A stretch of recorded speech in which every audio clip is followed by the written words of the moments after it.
Assalamualaikum warahmatullahi wabarakatuh. Bismillahirrahmanirrahim. Alhamdulillah alladzi an'amana bi ni'matil iman wal islam wa amarona bisyami fi syahri Ramadan. Allahumma salli wa sallim wa barik ala sayyidina Muhammad wa ala alihi wa sahbihi ajma'in. Qala Allah ta'ala fi kitabihil karim, wa may yattaqillaha yaj'al lahu makhraja wa yarzuqhu min haitsu la yahtasib. Shadaqallahul adzim. Amma ba'du. Para pemirsa mustami'in yang dirahmati oleh Allah Subhanahu wa taala.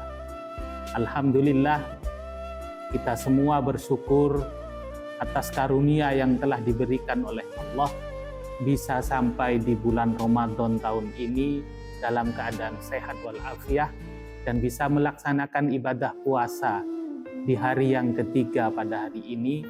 Mudah-mudahan ibadah kita semua diterima oleh Allah Subhanahu wa taala dan kita semua ditakdir oleh Allah bisa menyelesaikan ibadah puasa di bulan Ramadan ini sampai akhir dan bisa dipertemukan kembali dengan Ramadan tahun-tahun berikutnya. Para mustami'in, para pemirsa, kaum muslimin muslimat yang dirahmati Allah. Ada banyak hikmah dari diwajibkannya ibadah puasa.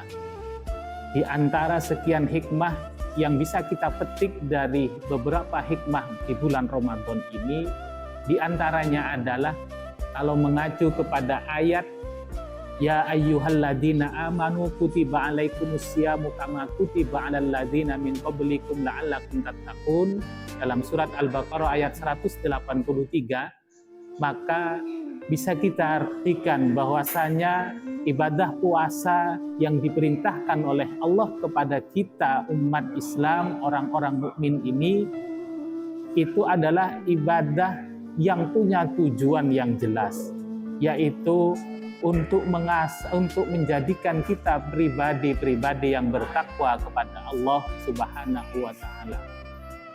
Maka dari itu, kaum muslimin, para pemirsa yang dirahmati Allah, tidak ada lain tujuan kita untuk melaksanakan ibadah puasa ini adalah agar supaya kita banyak melaksanakan amalan-amalan di bulan Ramadan ini untuk bisa menjadi pribadi yang bertakwa kepada Allah. Kenapa kita harus bertakwa kepada Allah? Karena ini merupakan solusi dari segala problema kehidupan yang ada di dunia ini. Banyak sekali orang-orang di zaman modern ini yang banyak menemukan masalah dan tidak menemukan solusi. Padahal sebenarnya Allah telah memberikan solusi. Di dalam ayat Al-Quran disebutkan, وَمَن يَتَّقِ اللَّهَ يَجْعَل لَّهُ مَخْرَجًا وَيَرْزُقْهُ مِنْ حَيْثُ لَا يَحْتَسِبُ. Barang siapa yang bertakwa kepada Allah, maka Allah akan memberikan jalan keluar dari segala problem yang dihadapinya dan akan memberikan rizki dari tempat yang tidak disangka-sangka. Maka ibadah puasa kita ini salah satu hikmahnya adalah agar supaya kita ini menjadi pribadi yang bertakwa kepada Allah Subhanahu wa taala. Maka dengan menjadi orang yang bertakwa, kita akan mendapatkan banyak keuntungan-keuntungan. Tentu takwa yang dimaksud adalah takwa yang tidak hanya menjalankan perintah Allah dan menjauhi larangannya secara zahir, tapi juga secara batin, serta merasakan pengagungan terhadap Allah dan masa takut terhadap Allah Subhanahu wa taala. Sehingga kalau dikaitkan dengan ibadah puasa kita, tentunya adalah ibadah puasa yang semata-mata itu karena Allah Subhanahu wa taala, didasari dengan keimanan. Dan ini sesuai dengan hadis baginda Nabi, man shoma ramadhana imanan wa ihtisaban ghufira lahu ma taqaddama min dzambi. Salah satu hikmah diwajibkannya ibadah puasa yaitu bagaimana kita ini melaksanakan ibadah puasa dengan keimanan dan keikhlasan karena Allah, maka akan menghapus dosa-dosa yang telah kita perbuat di masa yang telah lalu. Para hadirin, para pemirsa kaum muslimin yang dirahmati oleh Allah Subhanahu wa taala. di antara hikmah yang kedua dari yang ketiga, di antara hikmah yang ketiga dari diwajibkannya ibadah puasa adalah agar kita semua menjadi pribadi yang sabar. Sebagaimana kita ketahui bahwasanya puasa itu melatih kita mulai dari setelah sahur, mulai dari terbitnya fajar sampai dengan terbenamnya matahari, kita harus berpuasa, menahan diri dari lapar, dari dahaga, dan dari segala macam bentuk kemaksiatan. Dan juga di samping itu kita dilatih untuk beribadah di ibadah-ibadah sunnah di bulan ini. Itu adalah bagian dari kita agar betul-betul sabar, menahan emosi dan sebagainya. Sehingga dari orang yang sabar ini nanti akan berkaitan dengan orang yang bertakwa kepada Allah Subhanahu wa Ta'ala.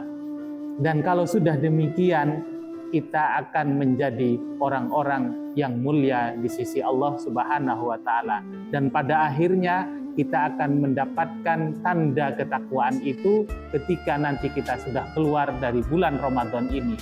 Sebagaimana disebutkan di dalam Al-Quran, bahwasanya di antara sekian tanda ketakwaan itu adalah alladzina yunfikuna fis sarra'i wad dharra'i wal kadhiminal ghaidha wal 'afina 'anil nas. Wallahu yuhibbul muhsinin. Bahwasanya di antara sekian tanda ketakwaan kepada Allah itu, yaitu mereka-mereka yang mau menginfakkan sebagian hartanya, baik dalam keadaan susah maupun senang, serta mau menahan emosi, serta memaafkan terhadap kesalahan orang lain. Nah, ini di antara latihan yang dilaksanakan selama bulan Ramadan, hasilnya nanti akan ke sana. Maka kita akan menjadi pribadi yang peka terhadap situasi dan kondisi, dan mampu menahan emosi, menahan amarah, dan mau memaafkan terhadap kesalahan orang lain, serta punya kedisiplinan yang tinggi di dalam menjalankan ketaatan kepada Allah Subhanahu wa Ta'ala. Sekali lagi, para pemirsa kaum muslimin yang dirahmati Allah, selamat menunaikan ibadah puasa. Mudah-mudahan ibadah puasa kita diterima oleh Allah Subhanahu wa Ta'ala, dan mudah-mudahan kita semua dipertemukan kembali di bulan puasa tahun-tahun berikutnya. Amin amin ya rabbal alamin. Sekian yang saya sampaikan, mudah-mudahan bisa membawa manfaat dan berkah bagi kita semua. Amin ya rabbal alamin. Wallahul muwaffiq ila aqwamit thoriq. Wassalamualaikum warahmatullahi wabarakatuh.